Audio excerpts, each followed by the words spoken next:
오늘 함께 읽은 하나님의 말씀은 우리가 잘 알고 있는 여리고 성이 무너지는 사건입니다.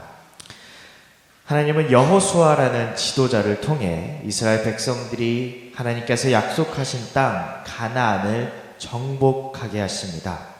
여기서 우리가 기억해야 할 것은 이스라엘이 가나안 땅을 정복해 나아가는 것이라는 것입니다. 빈 땅인 가나안 땅에 그저 들어가 사는 것이 아니라 이스라엘 백성들은 사람들이 벌써 살고 있는 땅이었던 가나안 땅을 하나님의 약속으로 그 땅을 차지하기 위해 전쟁과 정복을 통해 그 가나안 땅을 살아가기 시작했습니다. 우리가 잘 알듯이 여호수아서는 40여 년간의 광야 생활을 끝내고 하나님의 약속을 따라 가나안 땅에 들어간 이스라엘 백성들의 이야기를 얘기하고 있습니다. 그리고 그 가나안 땅, 그 약속의 땅을 하나씩 점령, 정복해 나가는 이스라엘 백성들은 우리가 볼 수 있습니다. 여호수아서 6장, 이 약속에 따라 가나안 땅에 들어간 이스라엘 백성들은 처음부터 큰 난관에 부딪히고 맙니다. 바로 이 여리고 성이라는 장애물을, 그리고 이 장애물이 큰 장애물을 만나게 된 것입니다. 여리고 성은 아주 오래된 성이었습니다. 아주 오래전부터 사람들이 살고 있었고 또 매우 중요한 성이었다고 합니다. 그렇기에 아주 튼튼한 성벽이 성을 지키고 있었습니다. 광야 생활을 끝낸 이스라엘 백성들에게 성을 차지한다는 것은, 점령한다는 것은 쉬운 일이 아니었을 것이었습니다. 공성에 필요한 제대로 된 장비도 없었을 것이며 또한 성을 차지하기 위해 성을 공격하는 일은 전쟁에서 아주 어려운 일이라고 합니다. 그러한 큰 장애물을 마주친 이스라엘 백성들에게 하나님은 그 성을 차지할 수 있는 방법을 알려주십니다. 우리가 잘 알듯이 전쟁에서 승리할 수 있는 방법이라는 것은 뭔가 전술적인 방법이고 군사를 어떻게 다스려서 이 전쟁을 이길 수 있을지에 대한 방법일 것입니다. 군대를 동원하여 적재적소에 병력을 배치하고 최소한의 피해로 최대의 피해를 입혀 적을 이기게 하는 그러한 전술적인 방법이 전쟁에서는 필요합니다. 그리고 우리가 일반적으로 전쟁에서 승리할 수 있는 방법이라고 얘기를 한다면 이러한 방법을 생각할 것입니다. 하지만 오늘 말씀 2절에선 하나님이 이스라엘 백성들에게 이 여리고 성을 차지할 수 있는 방법을 알려주시는데 이 방법이 인간이, 우리가 일반적으로 생각하는 전쟁을 이기는 전술적인 방법이나 책략과는 조금 거리가 있음을 우리는 알 수 있습니다.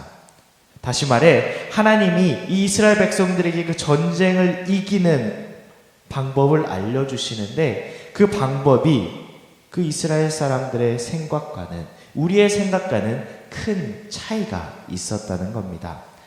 3절부터 5절 말씀을 통해 하나님은 그 여리고성을 이길 수 있는, 여리고성 전투에서 이길 수 있는 방법을 알려주십니다. 그 방법은 이러합니다. 군사들이 여리고성 주위를 매일 한 번씩 돌 것, 그리고 엿새 동안, 6일 동안 그렇게 할 것. 마지막 7번째 날에는 성을 7번 돌며 제사장들은 나팔을 불고 백성은 다 큰 소리로 외쳐 부를 것. 하나님께서는 이스라엘 백성들이 이렇게 한다면 성벽이 무너져 내릴 것이며 그때 공격을 한다면 여리고성을 차지할 것이다 라고 말씀하십니다. 하나님이 말씀해 주시는 이러한 방법은 아까 얘기했듯이 전문적인 전쟁의 전술이나 책략과는 거리가 있어 보입니다. 그저 그 성을 뱅글뱅글 돈다면, 그리고 나팔을 불고 소리를 지른다면 이 전투를 이길 수 있다는 것은 우리의 상식으로는, 우리의 생각으로는 꽤나 비효율적으로 보이며 가능하지 않아 보이기도 합니다. 우리가 생각하기에 성벽을 공격하려면 그 성벽을 돌로 부시거나 틈을 찾거나 공중에서 뛰어내리거나 아니면 비밀 통로를 찾아서 그 성을 공략해야 할 것 같습니다. 하지만 하나님이 이스라엘 백성들에게 알려주시는 하나님의 방법은 이스라엘 사람들의 생각과는, 우리의 생각과는 달랐습니다. 그리고 하나님은 이 방법을 따라 한다면 이스라엘이 분명히 여리고와 그 왕과 용사들을 차지할 수 있을 것이다 라고 약속하셨습니다. 5절 이후의 구절들을 통해 우리가 알 수 있는 것은, 우리가 잘 알듯이 여호수아와 이스라엘 백성들이 하나님의 말씀대로 행했습니다. 그리고 그 말씀대로 행하니 그 여리고성이 무너지고 하나님의 약속대로 이스라엘 백성들은 여리고와 그 왕과 그 군사들을 차지할 수 있었습니다. 여호수아와 그 장군들, 그리고 또 이 말씀을 읽고 있는 우리의 생각과 방법은 하나님이 원하시는 방법과는 너무나도 달랐지만 그 하나님의 말씀을 순종했을 때 하나님은 약속대로 여리고성을 이스라엘에게 주셨다는 것입니다. 우리 또한 살다 보면 이스라엘 백성들이 큰 어려움인 여리고를 만났던 것처럼 우리의 삶에도 각자의 어려움을 만나고는 합니다. 어떤 어려움은 극복하기 쉬운 어려움도 있을 것이고 어떤 어려움은 꽤나 어려운 어려움도 있을 것입니다. 하지만 그리스도인들은 작은 어려움이든 큰 어려움이든 하나님께 우리의 어려움을 맡기며 살아갑니다. 그리고 하나님이 인도하시는 대로 우리는 그 어려움들을 하나씩 이기며 살아갑니다.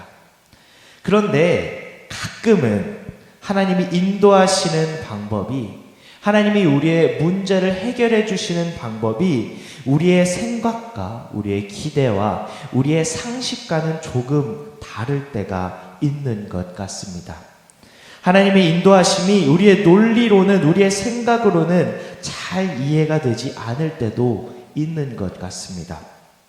이럴 때 우리가 알아야 하는 것은, 우리가 기억해야 하는 것은 우리의 생각과는 조금은 다를 수 있지만 하나님이 우리의 삶을 인도하시는 방법이, 우리의 문제를 해결해 주시는 그 방법이 하나님께서 원하시는 최선의 방법이라는 것을 기억해야 합니다.